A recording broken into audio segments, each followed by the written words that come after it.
yang dijadiin Sen. Kita tuh mau bahas tentang toxic relationship yang dimana kan kita tuh lagi relate banget nih. Bener-bener kalian harus lihat di mana-mana tuh toxic relationship tuh ada di mana-mana. Selingkuhan, victim, kekerasan dalam hubungan, ceraian, abis itu omongan yang sangat kasar gitu loh pasangan. Verbal abuse ya, sangat menyakiti mental. Sangat banget gitu.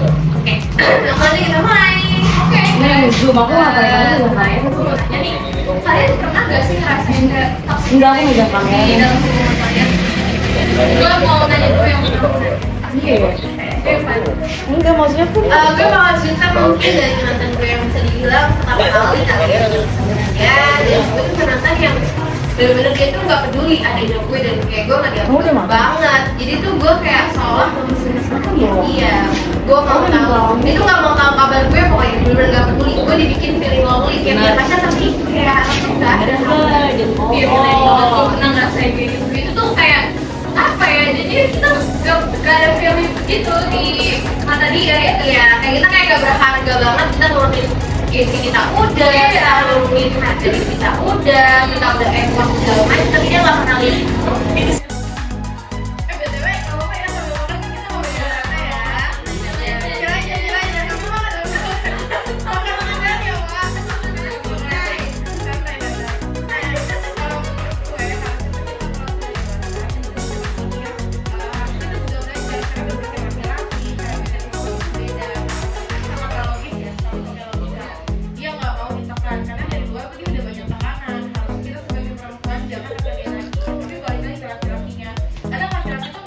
dia jadi namanya Seng. Dijaga, pakai sensitif, perempuan tuh Pakai pantun. nggak mau lihat Isep. kadang tuh laki-laki kalau udah disalahin terus dia jadi ngerasa tertekan gitu. Bicaranya juga banget padahal Aku juga ini salah. Cuma mungkin di beberapa laki-laki ada yang dia tuh keras nggak mau terlalu ditekan gitu. Kadang Mau dia ditekan, maunya diinjek. Nah kalau Mau ditekan, maunya diinjek. berarti itu yang gue kasih kalau menurut gue ini evaluasi ya. Jadi kalau hubungan tuh kalau salah komunikasi kan salah ya. Pasti hubungannya nggak bakal ada. Betul. Komunikasi jelek, hubungan ya sebenarnya. Cuma kayak sekali atau dua kali gitu ya. Oh, iya benar. Nah, jadi tuh kenapa kita bisa kayak gitu? Kenapa sih? Karena kita belum tahu value dalam diri kita. Akhirnya kita ya itu hanya kita apa dalam diri Kena nggak? Kena nggak? Kena kan? Enggak. apa sih namanya tuh nggak mikirin diri kita sendiri, terlalu standar banget, kita berharga diri kita udah egois segala macam, tapi dia nggak pernah itu dan akhirnya itu lumayan merusak mental. Iya sih, bener banget. Oke, next gue mau nanya tentang Tadi diem aja, pagi lagi belajar. player and victim. Kan Banyak- tadi toxic banyak relationship main itu pasti tadi. ada yang namanya player, ada yang namanya victim. Tadi. Nah, Seng di aku antara badannya kalian masa ada rusak nggak sih ya? yang pernah ada di dua sisi atau kayak tadi kan Nadia jadi Siapa victim yang ya? bilang? Nadia udah jadi player gak dia? Ya? Pernah sih. Oh benar, oke Iya. Kalina. Pernah. Aku kebetulan pernah jadi dua-duanya. Aku ceritain dulu yang pertama aku pas jadi player ini. Yang pertama itu hubungan aku di tahun 2020 buat orang-orang yang aku ceritain semua Halo, orang Kak aku bisa Vera. aku cerita. Nah untuk yang 2020 ini aku pacaran sama salah satu cowok itu dia tuh kebetulan belum pernah pacaran dan aku ini Pacaran ya. dan aku ini tuh udah beberapa kali lah udah punya hubungan sama cowok. Akhirnya aku berjalan sama cowok ini dan aku merasa cowok ini tuh kayak nggak ngerti gitu loh, kayak kurang peka, treatmentnya ke kita juga gimana ya, dia tuh pokoknya kurang lah inisiatifnya. Inisiatif, iya benar. Nah akhirnya kayak yang tadi dirasain dia, aku ngerasa feeling lonely, ngerasa kayak dia nggak sayang ya sama gue, padahal gue tuh nggak mikir kalau dia tuh baru punya Ini cincinnya hubungan. Rio tau. Terus abis itu gue pelariannya itu chat cowok lain atau jalan, terus kayak gue terima suka barang-barang atau gimana lah dari cowok lain gitu. Tapi akhirnya si cowok itu tahu dan akhirnya cowok itu maafin gue, tapi gue kekeh buat kayak terus mutusin dia. Terus padahal gue udah jalan sama cowok, terus tapi dia tetap maafin gue. Akhirnya pas putus, gue ngerasain lah nih pas terakhir hubungan gue. Sorry yang gue sebut-sebut.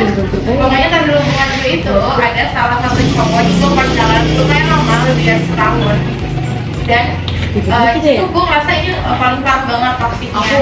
Karena dia main cewek terus. Maksudnya dia tuh kayak mungkin ini ya micro-cheating itu tuh kayak selingkuhnya tuh selingkuh setengah-setengah.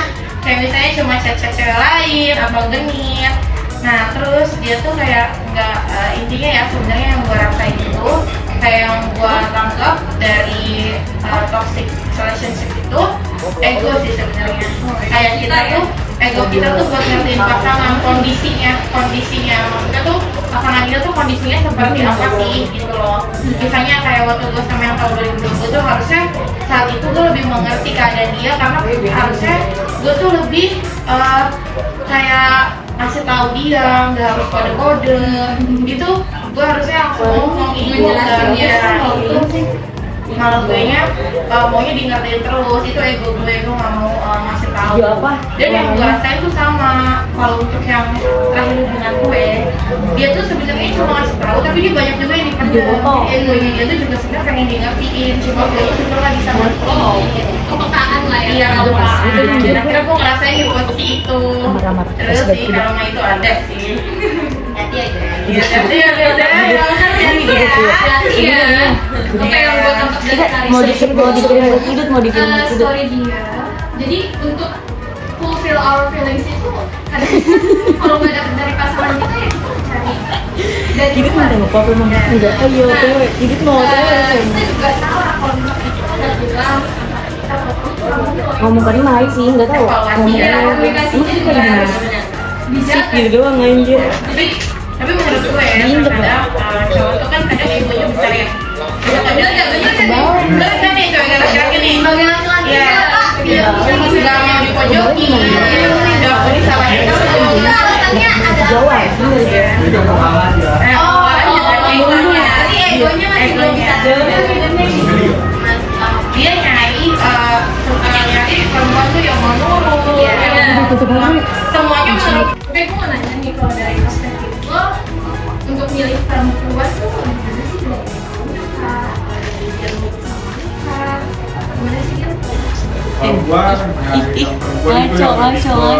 yang satu sabar, Ya ampun, bokap banget komunikasi yang top, dan ketiga ya nggak terlalu cemburuan maksudnya. Yang pertama itu kan sabar. Yang gua jadinya itu kan gua tiap festival harus keluar kota kayak ke Nangor, ke Bogor. Nah itu kan gua harus menggari dia. Dan dia kan sementara itu gua juga megang HP jarang kan di Nangor dan Bogor tuh harus fokus ke pertandingan atau permainan futsal nanti. Nah, jadi yang gue tuh pernah sekali kalau dia kayak marah gitu. Ngambek ya? Iya, ngambekannya pulang-pulang minta apa itu udah pernah gua. Terus yang kedua, sabar. Nah, maksudnya sabar tuh dia kan selalu dikasih tahu sama teman-temannya kalau gua tuh ceweknya banyak gini-gini. Padahal masa itu sih gua dulu di rumah lagi main. Salah paham. Ya, Terus gua yang saudara-saudara gua deket lah, ibarat kata yang seumuran. Dia tuh yang gua bilang tadi yang seumuran, ya kan ibarat kata Emang bukan bener. misalkan ceweknya banyak, ya katanya kalau itu mah idolanya banyak lah ibaratnya. Aku Islam Pasti tau, banyak Islam. cewek-cewek yang di Instagram pada follow, terus cantik-cantik. KTP sih Islam. Sementara mah itu temen doang, temen biasa. Gua nggak mesti. Islam. Jadi gua udah ada dia gitu. iya. Tapi kadang tuh perempuan overthinkingnya hitam banget. Oke guys, dari perbincangan kita malam ini dapat kita simpulin bahwa kalau kita mau ngejalin healthy relationship with someone, itu ada banyak banget faktor yang harus kita poin-poinin. Nah, Nadia, Tentunya dalam hubungan pasti ada yang namanya rules, habis itu komunikasi, habis itu egoisnya tolong diatur.